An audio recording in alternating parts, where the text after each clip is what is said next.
Hey everyone, welcome back to CP Whiskey Creek in nscale.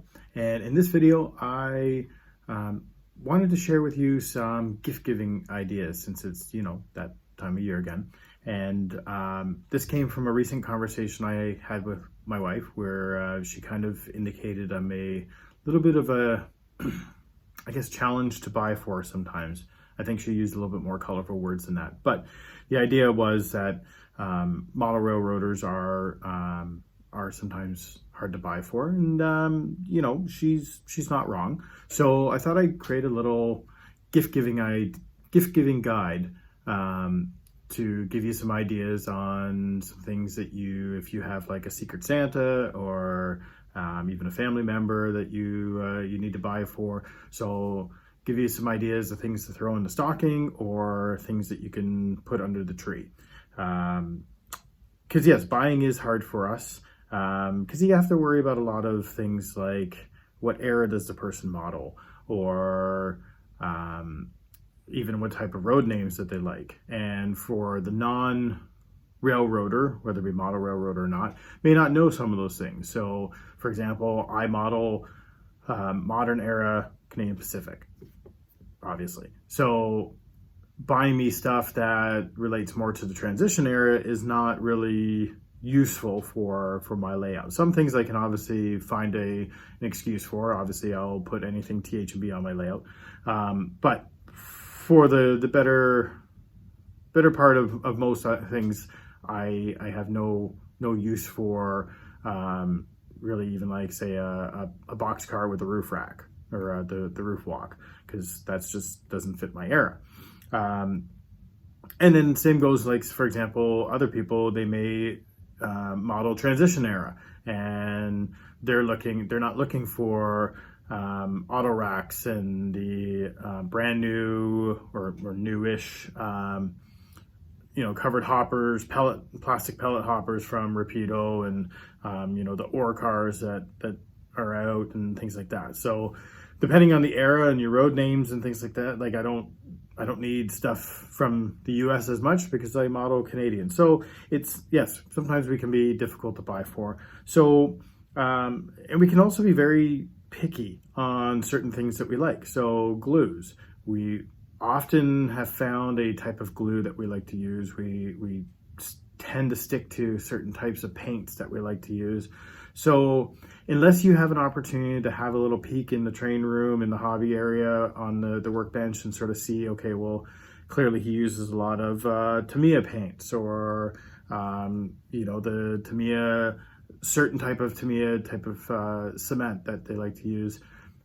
Some of those things are even important to try to stay away from, because you want it to be a personal gift. I mean, if you want an impersonal gift, then obviously you can go with a gift card. If you can figure out whatever their favorite hobby shop is, gift cards always work. But if you want something a little bit more personal, and especially because, myself, if there's something I want, I'll obviously probably go out and get it. So sometimes picking those things can be hard. So yeah, sit right back and let's have a look at some ideas for the stocking, as well as maybe some stuff to put under the tree. All right, first up, let's have a look at the stocking ideas. So number one is Hallmark ornaments. They have quite a few different options, whether it be something from the Polar Express or other train-related items. But they have, every year they come out with one or two new items that you can easily put inside a stocking. It's a small little generic sort of item, and who wouldn't want to add a train item on their tree? And maybe, like me, they have their own train tree. Number two, scale generic scenery items, for example, trees. No modeler will ever have enough trees. So even some of these cheap ones from like Amazon, Temu, places like that, they're good enough trees. So if they're not very high quality trees, then they can fill out the background and be stuffed behind some of the good trees to sort of fill up an area. So it's like a woodworker with a clamp. You can never have enough.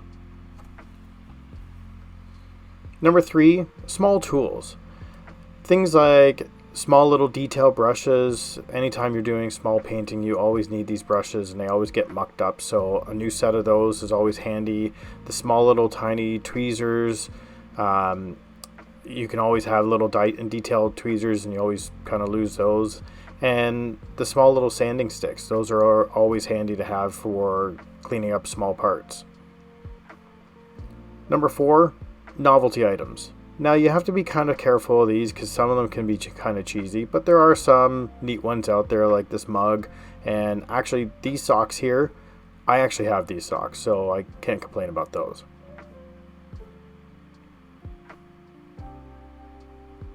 And then number 5, historical society memberships.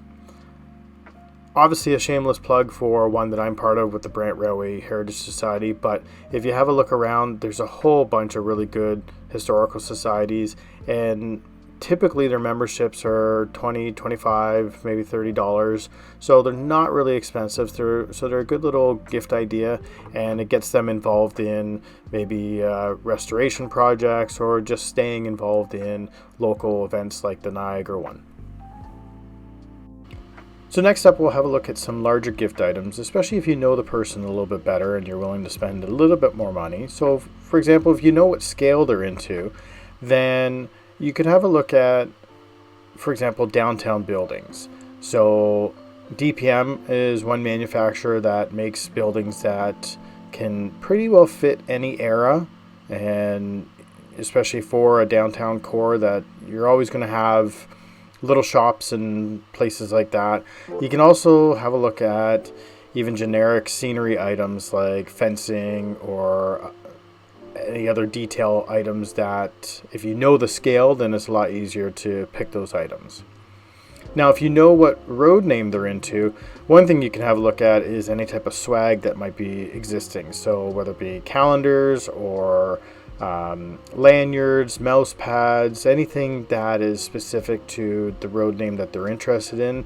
Now, if the road name isn't in existence anymore, you might have to have a look at like a historical society or even places like eBay or anything like that. But there's generally, you can find stuff that's specific to the road name that whoever you're buying for is going to be interested in.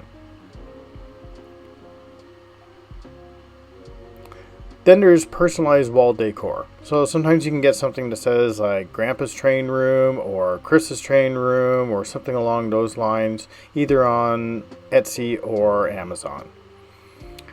Then you can have a look at historical books. So if there's something about the era that they're modeling or the area that they're modeling, or you can even get into magazine subscription. Yeah, they're smaller because typically that's like maybe a piece of paper saying, hey, I subscribe to whatever for you. But I mean, it's still an expensive item that if you want to invest in something like that, then you can get them a year-long subscription to either their favorite magazine or you can just pick one for them. And then, of course, number 5 is some type of railroad experience. So I know locally around here, there's the Waterloo Central Railway, which always has different train trips that you can participate in. Sometimes you can even do a thing where you're the engineer for that day. You can go and there's various cabooses you can have an overnight stay in. So this is sidetracked in Muskoka, a Ontario Northland caboose up in the Gravenhurst area. So you can pick a night away there. And then there's also other train experiences like in the Halton County Railway. You can have a train experience there and tour around their shops. So there you have it. There's 5 ideas that you can at least sort of work off of for putting stuff into someone's stocking, or if you want to spend a little bit more money on whoever it is that you're buying for, then there's 5 ideas as well for stuff to put underneath the tree. At least gives you some ideas or maybe some starting points for inspiration. And obviously you can go with the safe gift card. There's lots of online retailers like up in Canada. We have like Credit Valley and Otter Valley and Inner City Hobbies and lots of great online retailers to help support as well. And that's sometimes easier for someone to be able to get the specific item that they want. But certainly if you want to have something for them to open other than a gift card on a tree, at least that gives you some ideas of stuff to shop for, especially if you don't have a hobby shop in your area. It's a little bit harder to walk in and say, you know, what should I buy for this person? So if you're doing online shopping or something like that, obviously, as much as you can, try to support local small businesses, and that's where some of those like train experiences are great, because those are typically volunteers or you know, people like you and I trying to run a business, or historical societies. 100% you should try to support them, because they're all trying to do a lot with less. So wherever you can support those small businesses as well, then this is a great year to try to do that. And yeah, so hopefully that helps. If you have any other gift ideas, throw them down in the comments below, and maybe that will help someone else if they're shopping, they come across this video and they look for some more inspiration, and maybe your comment will help them out. And hopefully you have a great holidays. I need to go put up my train tree, so have a great day.